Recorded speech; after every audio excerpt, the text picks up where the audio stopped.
me, fellas!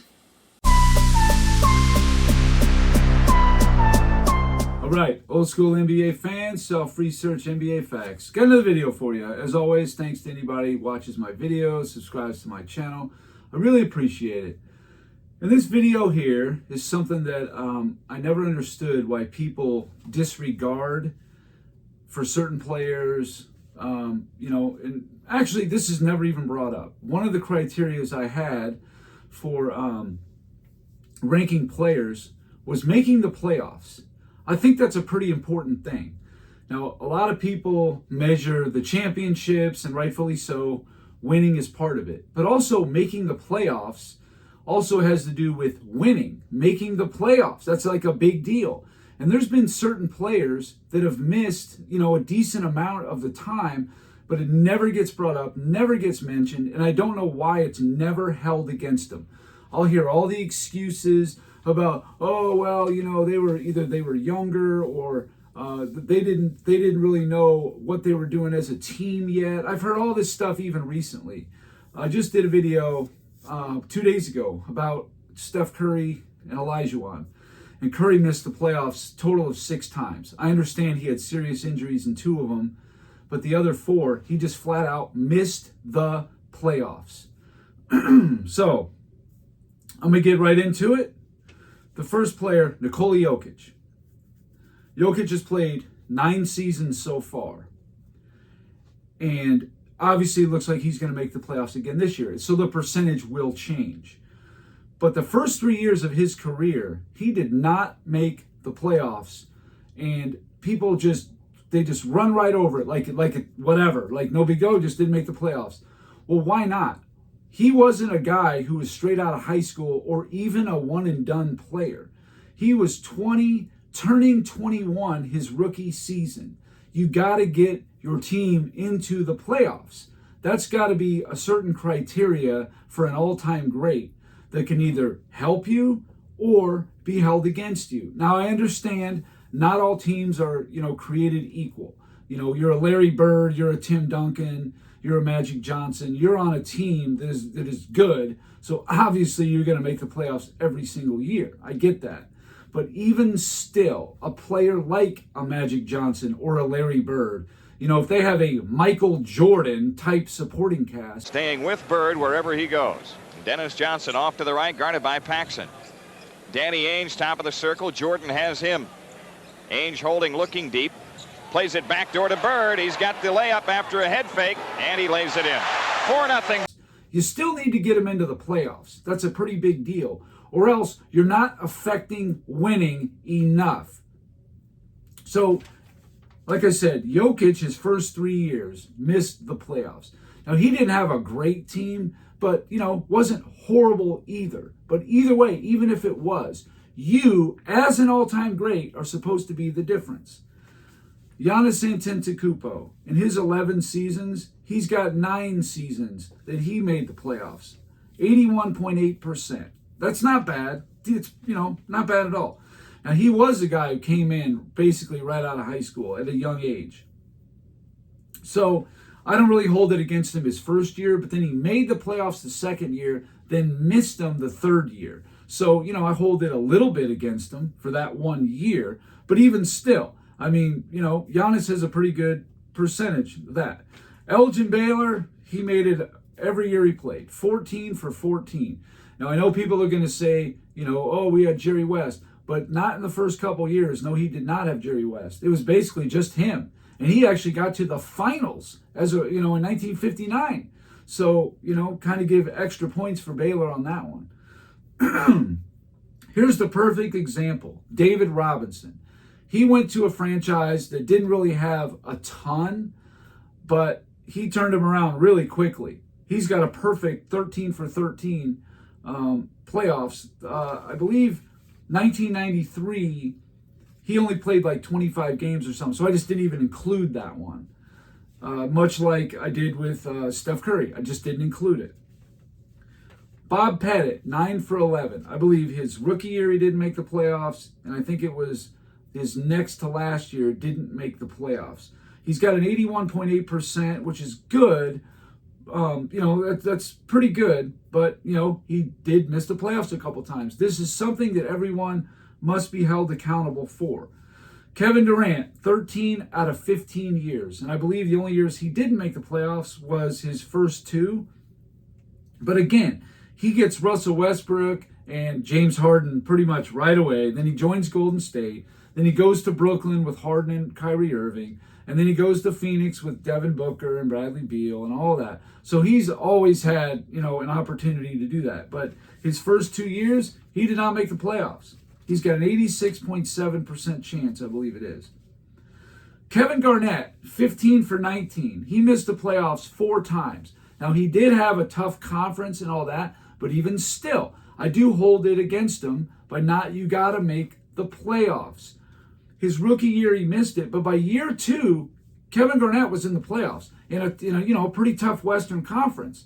So all these things need to be factored in. Karl Malone is a perfect 19 for 19, and although he didn't ever win a championship, I think this is the most consecutive seasons of making the playoffs. I don't think anybody has a 19 for 19. You'd have to fact check me on that, but I don't think so. I think it's Karl Malone all the way. And I think Stockton might also be 19 because he retired in 03 and the Utah was still making the play. I'm pretty sure Stockton is also 19 for 19 because he started a year before Malone. George Mikan, 7 for 7, 100%. No surprise there. Oscar Robertson, this one is surprising, 10 for 14. And he had good players. Jack Twyman, he had Jerry Lucas, and then of course when he played on the Bucks with Bob Dandridge and Kareem Abdul-Jabbar, should have been a no-brainer to make the playoffs, and it was. But he had years in Cincinnati, especially like in the later 60s, where he was missing the playoffs. And I always held that against Oscar Robertson, and I don't know why everybody doesn't. Steph Curry. Steph Curry has played 15 seasons. I think he's in year 16. I didn't count when he played 27 games in his third season, and I didn't count in 2020 when he only played 5 games. I took those out. Fine, no problem. But even still, 9 for 13 for a 69.2%, that's not good. Now, I know he's got 4 championships. I understand that. But it's almost like championship or don't make the playoffs. I mean, really. You look at it, in his 13 years, he's got 4 years, the 13 years where he played, full seasons or close to a full season. These guys load manage like crazy. But he's got 4 years of not making the playoffs. He's got 6 years of reaching the finals. And there's only 3 other years in there where he either didn't make the playoffs or got to the finals. I mean, it's just like one or the other, one extreme or the other with Curry. But it's like, at what point do you hold it against him for not making, like last year in 2024? What was the reason he didn't make the playoffs? Exactly. Moses Malone, 14 for 18, 77.8%. It's okay, but under 80% is just not really acceptable. He should be, I give Malone high marks and everything, but this is one I definitely hold against him for sure. Jerry West, a perfect 14 for 14, 100%. He had Baylor and later on Will Chamberlain, yada, yada. Dr. J, 16 for 16. Now, he always had good players too. Like he had George McGinnis and Doug Collins from day one. Then later Bobby Jones, Maurice Cheeks, and then Moses Malone, and then Charles Barkley. I mean, he always had, really good players. So, no big deal there. LeBron James, here's another one. 17 for 21 at 80.9%. It's just okay. He missed the playoffs his first 2 seasons. He's missed the playoffs in 3 different decades. Everybody wants to talk about the longevity, all that. Well, what about the longevity of missing the playoffs? He did it in year 1, year 2, I don't know, whatever year 2019 and 2022 was. I think that's what, years 16 and 19 or whatever it was. He missed the playoffs. Tim Duncan, no big deal. Perfect 19 for 19. Nothing to see here, 100%. Akeem Olajuwon, 15 for 17. That's really good. 88.2%, considering what he was working with. I mean, what can you say? The only years he missed playoffs was, the 92 season, even though he had a winning record. And I think it was in 2000 when, he was old and decrepit. Will Chamberlain, 13 for 14. He did miss the playoffs. I think it was in 1963, 1 year, 92.8%. Larry Bird, 12 for 12, 100%. What do you expect? I didn't count 89 because he only played 6 games. Kareem Abdul-Jabbar, 18 for 20 for 90%, just what you'd expect. But again, this guy always had great players.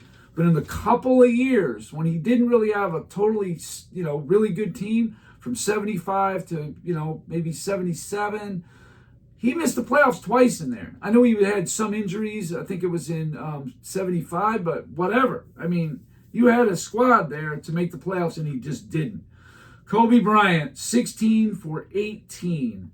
88.9%. I didn't count those couple years where he didn't play as much. Magic Johnson, 100%, 12 for 12. Nothing to see here. Bill Russell, 100%, 13 for 13, just what you would expect. Michael Jordan, 13 for 15 for an 86.7%.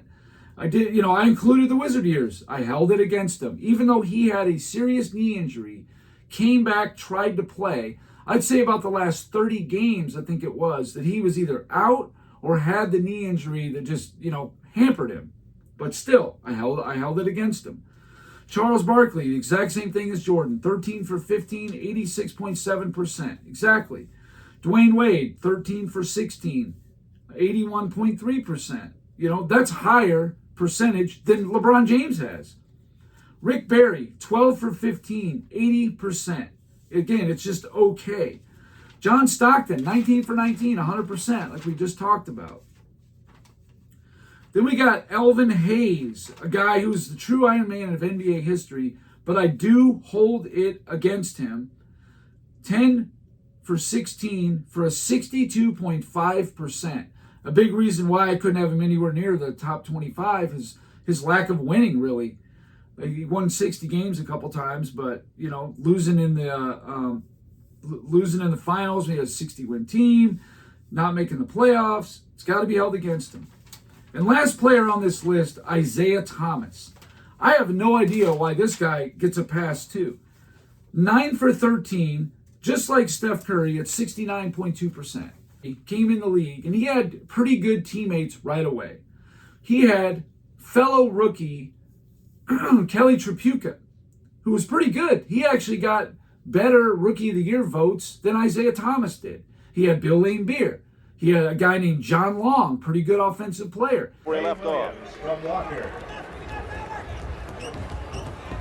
2-0 New Jersey. Kelly Tripucka from Bloomfield, New Jersey.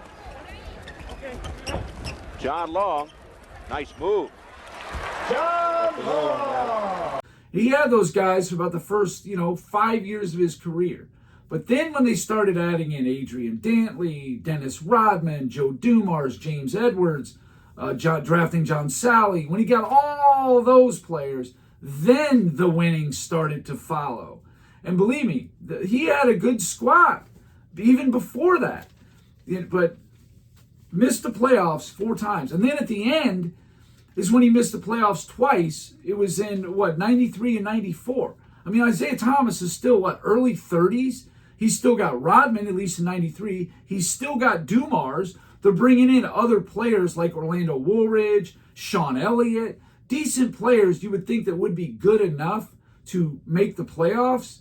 But no, and some reason Isiah Thomas gets passes. Some people think that Isiah Thomas is the second best point guard. I've heard Jordan say this.